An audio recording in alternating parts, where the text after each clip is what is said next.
pundits, they were over there in droves, by the way, telling the big three how to compete in the global automobile market when they can't even compete with a paper down the street.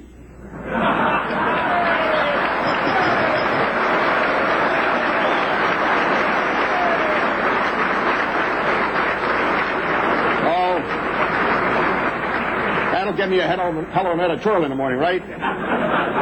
But they do. The truth hurts sometimes. They rail against protectionism. Well, they live under the protection of a JOA. That's the ultimate irony.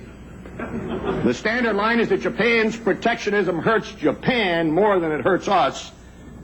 Tens of thousands of people in this city, in this industry, just went through a Christmas season wondering if they'd have jobs when they came back. And most of them are still wondering. Tell them the Japanese are hurting themselves. And tell those who've already lost their jobs.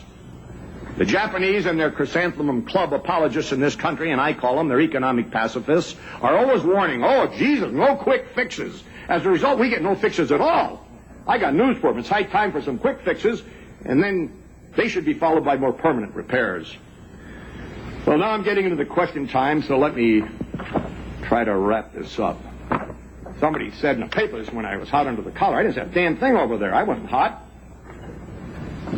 If I sound a little hot under the collar today about what Japanese trade and economic policies are doing to this country and this city, I guess I am. I guess I'm guilty. Our argument, of course, is with those Japanese policies, not the Japanese people, and with our own policies that have tolerated those Japanese policies for so long.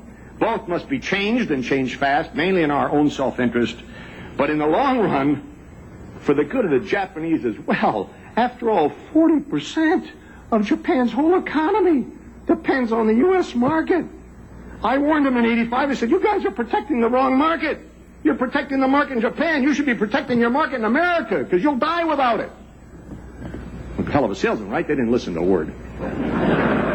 40%, I said, of everything Japan ships comes here. When American workers are out of a job, Japan's customers are out of a job. And they haven't seemed to catch on to that yet. In their own self-interest, the Japanese have to truly open their market. They have to back off on their penetration of this one, or exploitation, and reform their whole economic structure to align it with ours and the rest of the world. That would mean, by the way, some severe problems for them.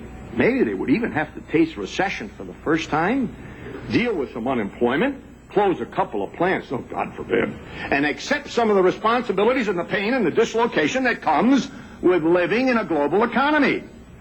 I think the real test of the value of the president's trip this week will be whether or not Japan finally accepts some of those realities and some of those responsibilities. Before the trip, some of the Japanese press, and American, I might add, was speculating on what, quote, souvenirs would have to be offered to placate the Americans this time. A little charity, right? I don't know how you felt. I resented the hell out of that. Even if I weren't on the trip, I would have resented it. I know we've been soft in Japan in the past, but I don't think we're going to keep selling our economic independence for a few beads and trinkets. And I don't think the $400 million Japanese lobby in this country is going to keep American resentment in check much longer. You know what? I'm optimistic after this trip. Naturally, I'll wait to see the results, and I've been disappointed before, but this time I feel that some real changes may be coming.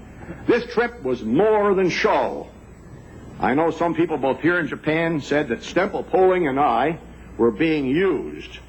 We, among other things, we were called a lot. We were called window dressing clowns. I didn't like that dread. I don't know about you.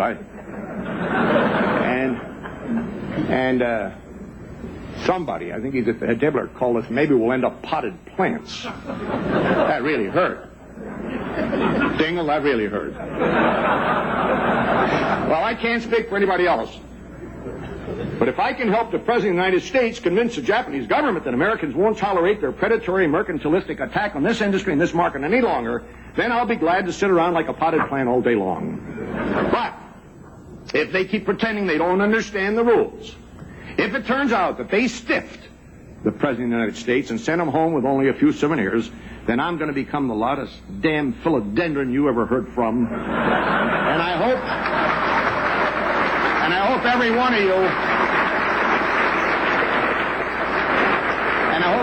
of you will be just as loud. So I want to thank you. I hope you all enjoyed this auto show. That's what this was supposed to kick off. Remember the auto show? Jeez. Please, do me a favor. Pay some attention to the American stuff over at that show, will you? It's pretty damn good. And if we all pull together, we are going to start winning again in this country, okay? So thank you. Good to be here. For a printed transcript of Mr. Iacocca's remarks, send $5 to C-SPAN Transcripts, care of Tape Writer, Box 885, Lincolnshire, Illinois. The zip code is 60069.